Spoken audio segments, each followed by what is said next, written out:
മുഖ്യമന്ത്രിയുടെ ഗൺമാൻ അടിച്ചാൽ ഡ്യൂട്ടി എങ്കിൽ ഗവർണറുടെ ഗൺമാൻ അടിച്ചായിരുന്നെങ്കിലോ? അതിനെ ഡ്യൂട്ടിയായി കാണുമോ, ന്യായീകരിക്കുമോ നമ്മുടെ മുഖ്യമന്ത്രി പിണറായി വിജയൻ?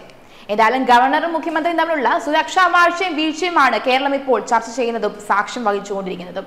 ശരിക്കും കേരളത്തിൽ മുഖ്യമന്ത്രിക്കാണോ അതോ ഗവർണർക്കാണോ ഏറ്റവും കൂടുതൽ അധികാരം എന്നുള്ളതാണ് ജനങ്ങൾ ചോദിക്കുന്നത്. അതാണിപ്പോൾ എല്ലാവരും സംസാരിക്കുന്നത്.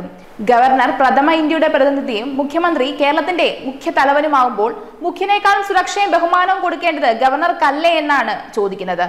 Z+ സുരക്ഷയാണ് ഇരുവർക്കും ഉള്ളത്. നവകേരള സദസ്സ് ആലപ്പുഴയിൽ നടക്കവേ മുഖ്യമന്ത്രി മന്ത്രിമാരെ സഞ്ചരിച്ച ബസ് കടന്നു പോകുമ്പോൾ മുദ്രാവാക്യം വിളിച്ച് പ്രതിഷേധിച്ച കോൺഗ്രസുകാരെ മുഖ്യമന്ത്രിയുടെ ഗൺമാനും സുരക്ഷാ ഉദ്യോഗസ്ഥരും ചേർന്ന് മർദ്ദിച്ചത് ഡ്യൂട്ടി ആയിട്ടാണ് എന്നാണ് നമ്മുടെ മുഖ്യമന്ത്രി പറയുന്നത്.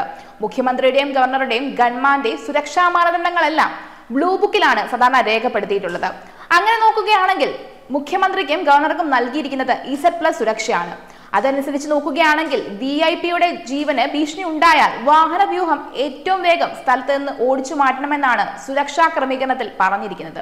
മുഖ്യന് പകരം ഗവർണറുടെ വാഹനം തടഞ്ഞു നിർത്തി പ്രതിഷേധിച്ച SFI-ക്കാർക്ക് ലാത്തിയുടെ ചൂട് അറിഞ്ഞേ ഇല്ല എന്ന് വേണം പറയാൻ. സുരക്ഷാ ഉദ്യോഗസ്ഥന്റെ ചുമതല എന്തൊക്കെയാണെന്ന് വെച്ചാൽ മുഖ്യമന്ത്രിയോ ഗവർണറോ സഞ്ചരിക്കുന്ന വാഹനത്തിന് പിറകെയോ അവർക്കൊപ്പമോ വാഹന വ്യൂഹത്തിൽ സുരക്ഷാ ഉദ്യോഗസ്ഥർ ഉണ്ടാവണം. അവർ പ്രശ്നം ഉണ്ടാകുമ്പോൾ അവിടെ നിന്ന് വേഗം വാഹനം എടുത്തുകൊണ്ട് പോകാൻ നടപടി എടുക്കേണ്ടതാണ്. ഇനി മുഖ്യമന്ത്രിയോ ഗവർണറുടെ നേരെയുള്ള ആയുധം കൊണ്ടുള്ള ആക്രമണമാണെങ്കിൽ അതിനെ ആയുധം ഉപയോഗിച്ച് തന്നെ എത്രയും വേഗം നേരിട്ട് സെക്കൻഡുകൾക്കുള്ളിൽ തന്നെ അവിടുന്ന് സ്ഥലം വിടുന്ന രീതിയിൽ സുരക്ഷിത സ്ഥാനത്തേക്ക് നീക്കുന്നതാണ് സൂചന. ഇനി വാഹനം നീക്കാൻ കഴിയാത്ത അവസ്ഥയാണെങ്കിലോ സുരക്ഷാ ഉദ്യോഗസ്ഥൻ ആയുധവുമായി വാഹനത്തിന് പുറത്ത് എത്തിയതിനു ശേഷം സെക്കൻഡുകൾക്കുള്ളിൽ തന്നെ സുരക്ഷാ ഉദ്യോഗസ്ഥർ വാഹനവുമായി VIP-ക്ക് അടുത്ത് ചെന്ന് സുരക്ഷ നൽകണം. പ്രതിഷേധക്കാരെ തള്ളി മാറ്റാനോ അടിക്കാനോ സുരക്ഷാ ഉദ്യോഗസ്ഥർ ശ്രമിക്കരുത്. പ്രതിഷേധക്കാരെ മാറ്റേണ്ടത് അതൊരു ഡ്യൂട്ടിക്കുള്ള പോലീസുകാരുടെ ചുമതലയാണ്, സുരക്ഷാ ഉദ്യോഗസ്ഥന്റെ ചുമതലയല്ല. എന്നാൽ പിണറായി വിജയന്റെ അകമ്പടി യാത്രയ്ക്ക് പലപ്പോഴും എത്തിയപ്പോൾ വാഹന വ്യൂഹത്തിലെ പ്രത്യേക യൂണിഫോമിലുള്ള സുരക്ഷാ സംവിധാനവുമായ ഭടന്മാരും മുഖ്യമന്ത്രിക്കൊപ്പം ബസ്സിൽ സഞ്ചരിക്കേണ്ട ഗൺമാനും ആദ്യത്തെ അകമ്പടി വാഹനത്തിൽ നിന്ന് ഇറങ്ങുകയും ചെയ്തു. ഗൺമാന് മുഖ്യമന്ത്രിക്കൊപ്പം ഉണ്ടാകേണ്ട ആളായിരുന്നു അനിൽ കല്ലിയൂർ. എന്നാൽ അകമ്പടി വാഹനത്തിലായിരുന്നു അയാൾ. ആലപ്പുഴയിൽ നടന്നത് സുരക്ഷാ സംവിധാന ലംഘനമാണ്.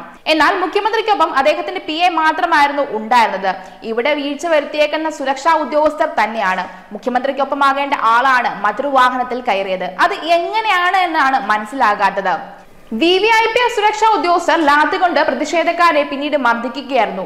നടപ്പാതയോട് ചേർന്നുള്ള കടയുടെ മുന്നിൽ മാറ്റിയിട്ടാണ് ലാത്തി കൊണ്ട് അടിച്ചത്. 3 സുരക്ഷാ ഉദ്യോഗസ്ഥരും ഗൺമാനുമാണ് ഓടിയെത്തി ഇവരെ മർദ്ദിക്കുകയുണ്ടായത്.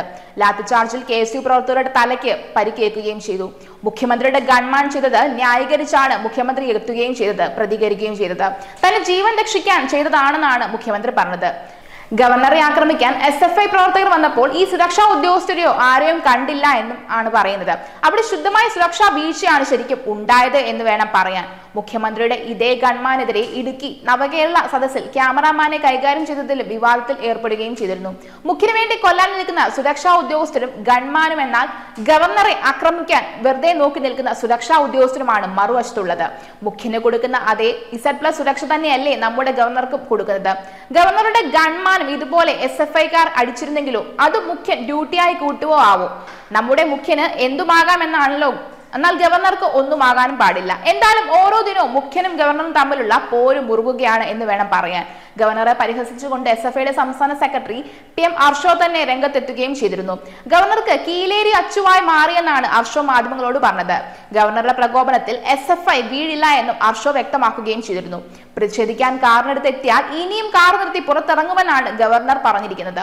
SFI-യുടെ വെല്ലുവിളി അങ്ങനെ ഏറ്റെടുത്തിരിക്കുകയാണെന്നും വരുന്നവർ ഗുണ്ടകളാണ്, അവരോട് സന്ധിയില്ല, പോലീസ് സുരക്ഷയെക്കുറിച്ച് ആകുലതയില്ലെന്നുമാണ് ഗവർണർ ആരിഫ് മുഹമ്മദ് ഖാൻ ഇപ്പോൾ പറഞ്ഞിരിക്കുന്നത്. കാലിക്കറ്റ് സർവകലാശാല ഗസ്റ്റ് ഹൌസിലാണ് ഗവർണർ 2 ദിവസം ഇപ്പോൾ കഴിയുന്നത്. വഴിയിലുടനീളം പരിപാടി നടക്കുന്ന വേദികളിലും പ്രതിഷേധം മുന്നിൽ കണ്ടുകൊണ്ട് ഇപ്പോൾ കനത്ത പോലീസ് കാവലാണ് ഗവർണർക്ക് ഏർപ്പെടുത്തിയിരിക്കുന്നത്. 150-ലേറെ പോലീസുകാരെയാണ് ഗവർണർ സുരക്ഷയ്ക്കായി പ്രത്യേകം സജ്ജം ആക്കിയിരിക്കുന്നത്. പ്രതിഷേധിക്കാൻ പ്രതിഷേധക്കാർ രംഗത്ത് തന്നെയുണ്ട്. ഇനി ഏതുതരം രക്ഷാപ്രവർത്തനമാണ് നടക്കാൻ പോകുന്നത് നമുക്ക് കണ്ടറിയേണ്ടു.